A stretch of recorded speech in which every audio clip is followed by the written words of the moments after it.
것이요 그 후에는 심판이 있으리니 이와 같이 그리스도도 많은 사람의 죄를 감당하시려고 단번에 들으신 바 되셨고 구원에 이르게 하기 위하여 죄와 상관없이 자기를 바라는 자들에게 두 번째 나타나시니라. 아멘. 제가 이런 육신의 일과 그리고 영적인 죄에 대한 이런 비밀들을 깨달았는데 많은 세월이 걸렸습니다. 예수를 영접한 지 올해 한 24년 그 정도 됐습니다. 24년 정도 됐고 그 후에 하나님의 은혜로 이 주의 종의 길을 걷고 신앙을 하고 목사가 되고 그리고 나서도 이 육과 영에 대한 이런 비밀들을 완전히 깨닫지 못했었어요. 여러분도 잘 고백을 늘 드렸듯이 지난 3년 전에 안식을 순종하면서 하나님의 말씀에 순종을 했다. 지식으로 아는 것이 아니라 머리로서만 아는 것이 아니라 온몸과 마음을 세상과 다 버리고 죽기를 각오하고 풍덩 빠졌더니 그때부터 영의 세계가 열려요. 영의 세계. 그 전까지 영의 세계가 있다는 사실을 알기만 했는데 근데 그 영의 세계가 내 안에서 역사하면서 움직이는 경험을 하는 것이 그때서부터예요. 즉 하나님의 말씀이 우리의 영을 이끌어 가시면서 강력하게 이끌어 가시면서 우리의 못된 영 하나님의 말씀을 그대로 어기고 그리고 저지게 하는 요즘 말로 어른들한테 저지게 하는 그런 것들이 재미있잖아요.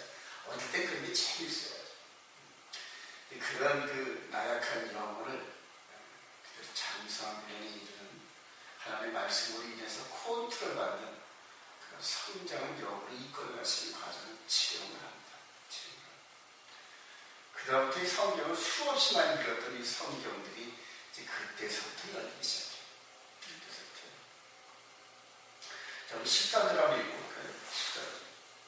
시작. 용서와 함소의 피와 및 암소가지의 죄를 부정한 자에게 뿌려 그 육체를 정결하게 하여 거룩하게 하거든. 이게 첫 언약 때의 모든 그런 대표적인 말씀.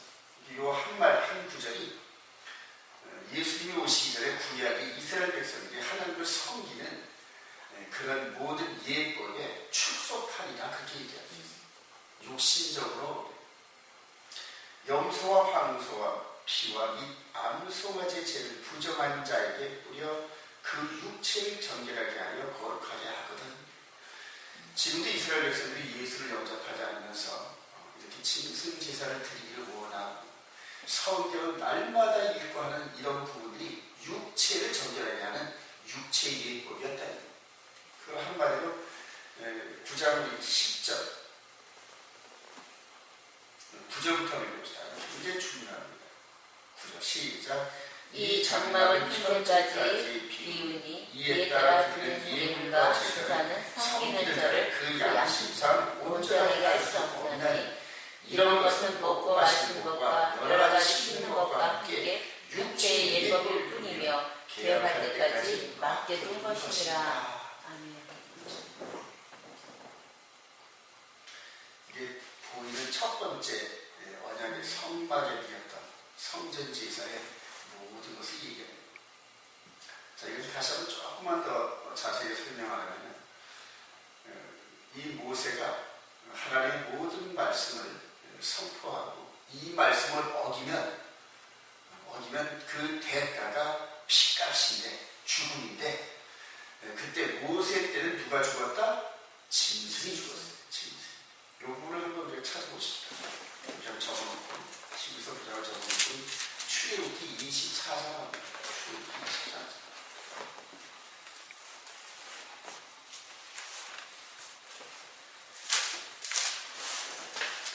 출애굽기 24장 1절부터 이게 바로 첫 언약 때의 모습입니다. 24장 1절 시작. 또 모세에게 이르시되 너는 아론과 나답과 아비와 이스라엘 장로 70명과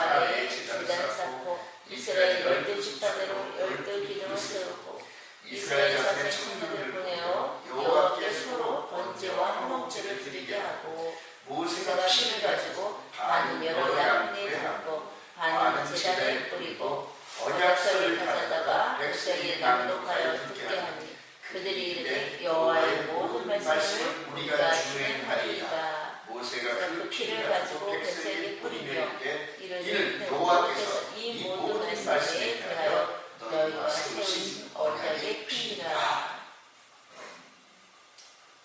실제 보니까 언약서를 가져다가 백성에게 낭독하여 듣게 하니 그들이 이르되 여호와의 모든 말씀을 우리가 준행하리이다.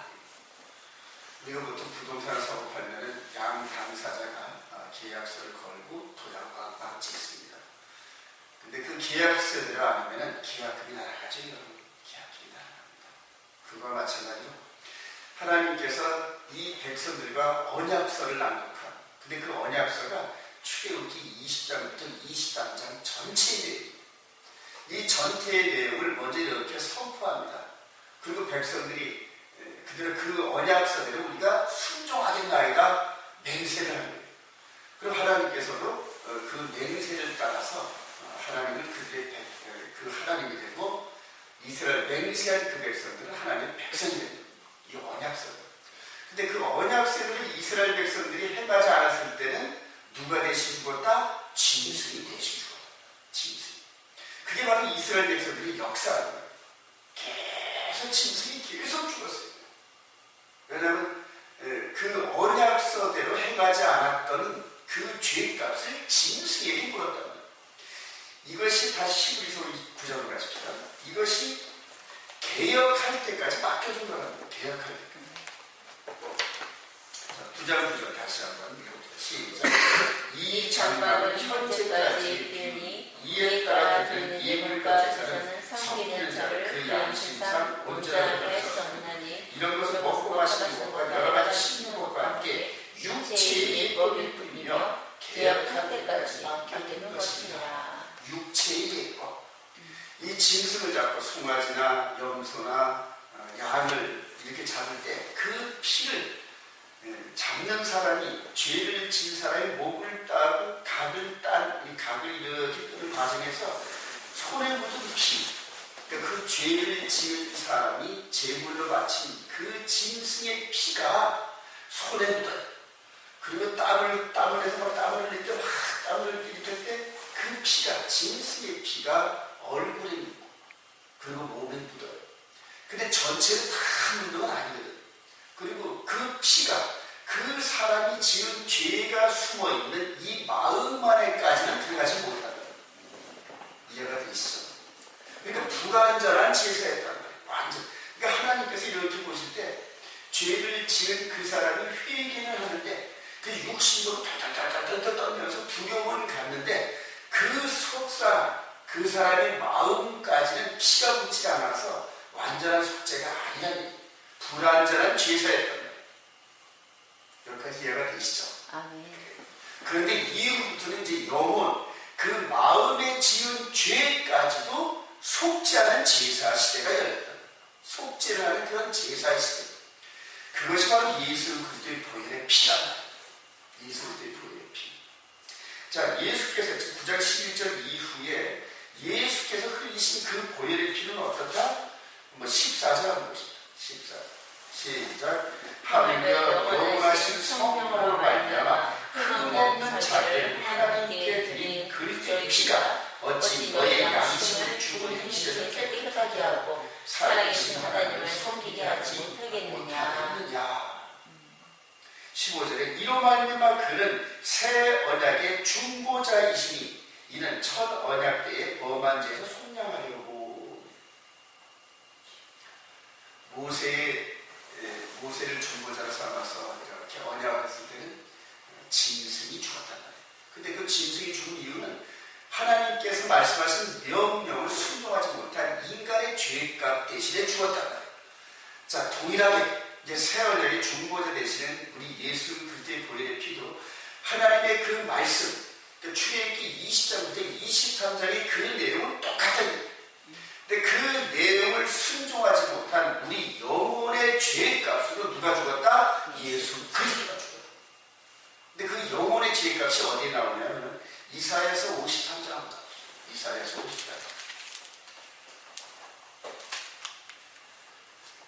여러분 이런 것들을 깨닫는 게 얼마나 중요한지를 몰라요. 이사야 53장. 이사야 53장 10절.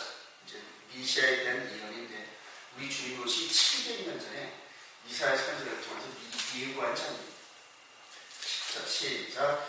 여호와께서 그에게 상함을 받게 하시기를 원하사 진리를 당하게 하셨으며 그의 영혼을 속건제물로 드리기에 이르면 잠깐만 그의 영혼을 속건제물로 드리기에 이르면 예수 그리스도께서 흘리신 그 보혈의 피가 영혼의 속건제물이에요. 영혼의 속건제.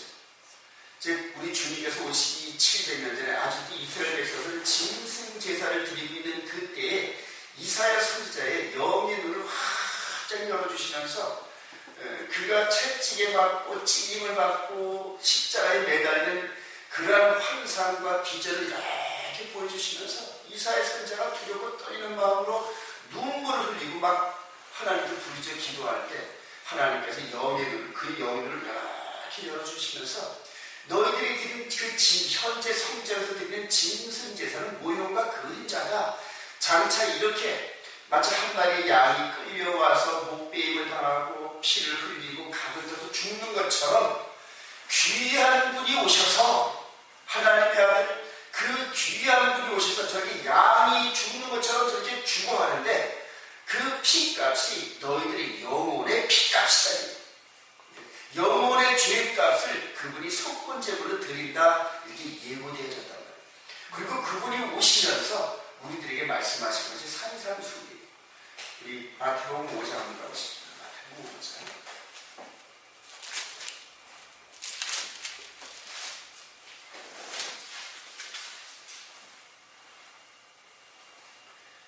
자, 마태복음 5장 21절.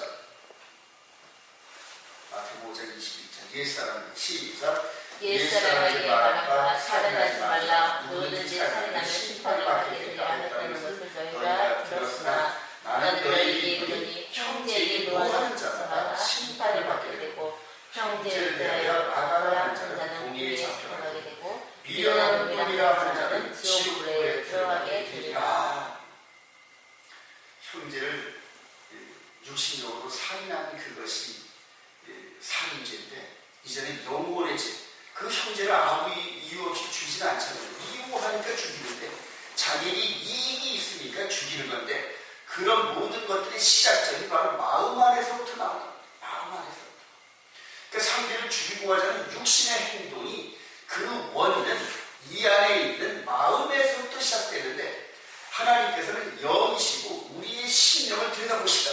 그 죄가 행동으로 나타나기 전에 이미 마음에서부터 시작되었던 그 죄가 행동을 통해 나타나는데 바로 영혼의 죄는 우리가 마음만 먹어도 죄를 짓는다 그런 얘기. 누구의 쉽게하면서 인상을 쓰면서 이렇게 보는 그 마음 자체 이거 자체를 죄로 생각하는데 이 죄를 죄로 따진다면 사랑할 자가 하나도 없어요. 하나님. 그래서 모든 사람들이 죄를 범하였음에 하나님의 영광이 되지 못하더니 이제는 예수 그리스도께서는 이런 영혼의 죄를 처리하는 마음 성전 시대를 열어주시려고 우리들에게 오셨다니 너무너무 중요해요. 우리 한 번 더 볼까요? 우리 27절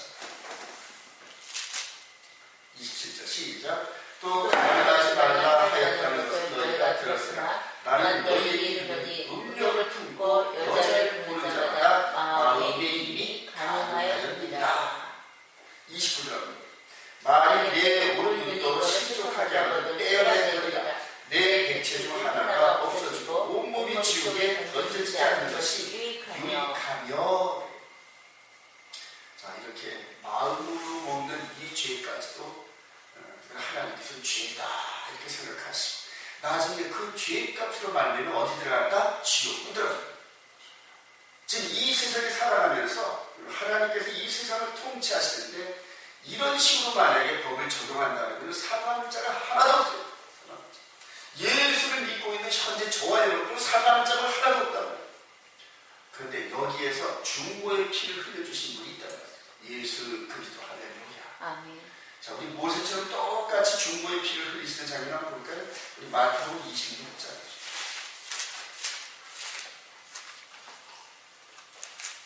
마태복음 26장 26절부터 마지막 6월절 성만찬 하는 장면입니다. 십자가에 달리시기 전날 성만찬 하셨습니다. 26절 시작.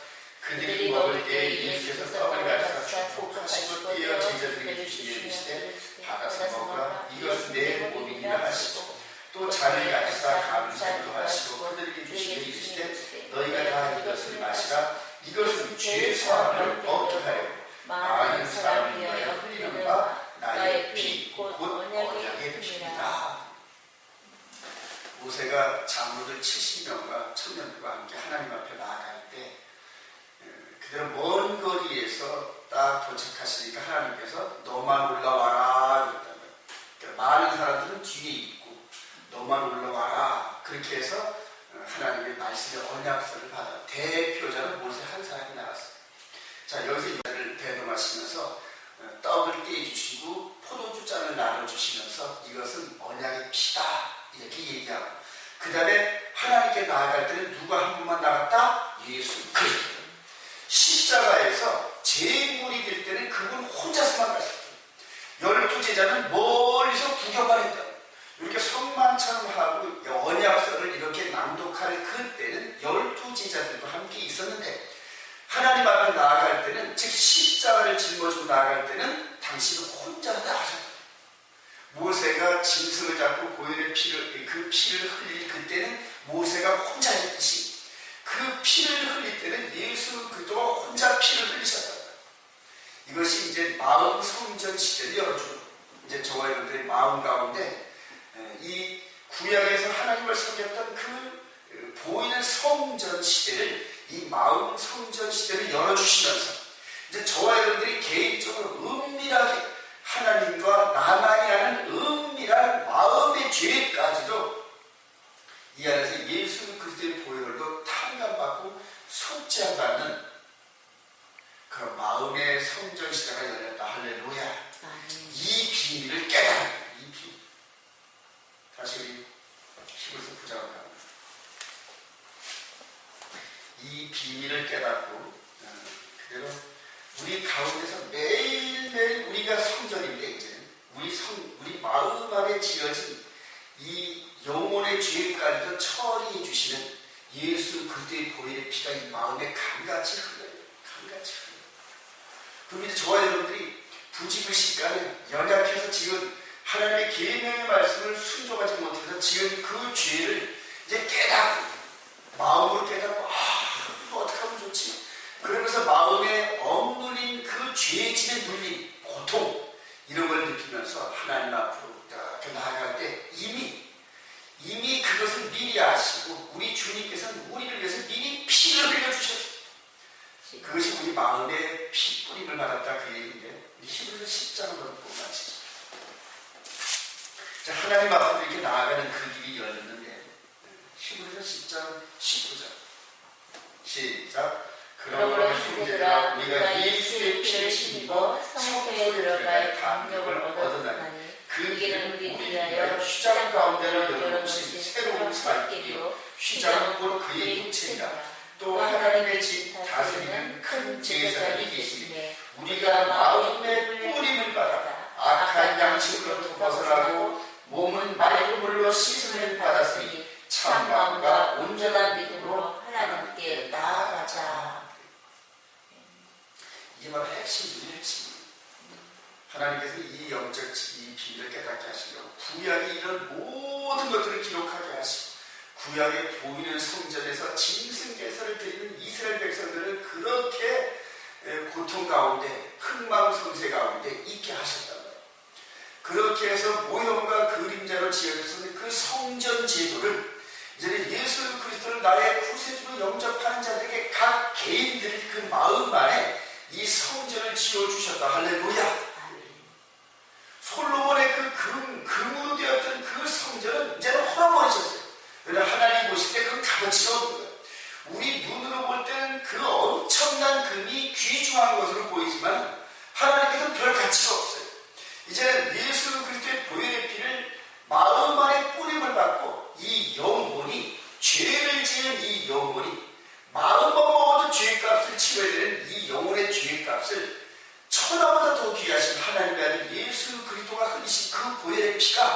강같이 흐르는 이 마음 성전에서 저와 여러분들이 마음으로 지은 죄까지도 고백을 하면서 하나님께 나아가면서 하나님과 교제하면서 이게 영과 진리로 드려지는 예배라고 해요. 할렐루야. 이 영으로 하나님을 만나 우리 죄진 영혼이 예수의 피로 깨끗이 씻긴 받은 상태에서 흠과 티와 주름 잡힌 것이 없는 그 예배의 순간을 하나님께서 얼마나 귀하게 여기시는지 몰라요. 저와 여러분들이 바로 그렇다니. 이것을 깨달으면서 하나님 말씀의 스케줄 따라 일주일에 한 번씩 안식일에 하나님이 정한 시간대에 예배를 드리고 1년의 절기 시스템 따라 우리 백성들이 하나님 백성들이 모여들면서 함께 이 깨달은 은혜를 함께 서로 나누면서 서로 받은 은혜를 나누면 은혜가 증폭돼요. 증폭돼요. 남들이 이 하나님께 받은 은혜를 눈물을 줄줄 흘리면서 간증을 하면 그 사람이 깨닫고 받은 은혜가 내 마음 가운데 이렇게 전이가 되면서 나도 똑같이 눈물을 흘리고 이런 식으로 하면서 성도의 교제를 나누면서 하나님께 나아가는 그런 여정이 이스라엘 백성들이 광야 40년 동안 경험했던 그 여정과 똑같아요. 이런 하나님의 말씀을 내 영혼이 순종하고 내 영혼이 강해지면서 육신의 소욕을 이겨가면서 이끌어갔어요. 이전에 이렇게 막갑하신 그런 삶을 살았던 내 육신이 이제는 내 안에 있는 이 영혼, 내 마음, 하나님 말씀으로 무장되어진 내 영혼의 힘에 의해서 이끌려가요. 이것이 절제예요. 육신의 절제, 마음의 절제. 이런 식으로 하면서 하나님의 거룩한 백성들이 지금 이 땅에서 이렇게 살아가는데 1000명 중에 하나 있을까 말까, 10,000명 중에 하나 있을까 말까. 전 세계 70억 인구 중에서 이 진리의 말씀을 깨달으면서 이 영혼이 크리스탈처럼 다이아몬드처럼 반짝반짝 빛나가는 그런 형상으로 다듬어져가는 그런 백성들이 그저 1000에 만에 하나 있을까 말까. 그런데도 하나님께서는 그 백성들을 위해서 이 지구의 멸망을 계속 늦춰가시더라고요. 그런데 이제 그 시간이 하나님께서 정하신 그 시간대가 거의 다 됐다. 저는 그것이 보이더라고요. 마지막 한 절만 더 읽고 마치도록 하죠. 히브리서 9장 27절 한 번 죽고 시작. 한 번 죽는 것은 사람에게 정하신 것이요 그 후에는 심판이 있으리니 이와 같이 그리스도도 많은 사람의 죄를 감당하시고 단번에 들이신 바 되셨고 구원에 이르게 하기 위하여 죄와 상관없이 자기를 바란 자들에게 두 번째 나타나시리라. 초임 때는 우리 죄값을 다 치러주시려고 한 마리의 양처럼 채찍에 맞고 침뱉음을 당하고 멸시와 조롱을 당하는데 그것이 바로 저와 여러분들이 당해야만 할 그런 조롱이고 그런 그 아픔이었는데 그걸 다 감당해 주셔서 할렐루야. 이제 그것을 깨달으면서 우리 영혼이 죄 없이 하나님의 율법의 말씀, 계명의 말씀을 비춰서 환하게 비춰서 흠도 티도 없이 이 거룩한 신부의 모습으로 그렇게 나아가는 저와 여러분들을 데리고 오시려고 두 번째 나타나신 할렐루야. 그게 바로 공중제일인데 그때 저와 여러분들이 만약 살아서 만약에 주님 맞는 그런 시기가 된다면 우리 자신도 모르게 우리 육신이 호련히 변화돼. 우리 예수님이 변화되셨던 것처럼 호련히 변화돼서 공중을 이끌림 받는데 그것이 바로 휴거라는 그 사건, 휴거 사건이 있는 그런 징조가 여기저기서 터집니다. 그게 보인 하나님의 거룩한 말씀으로 다져져가는 그런 백성들에게 그게 보인다.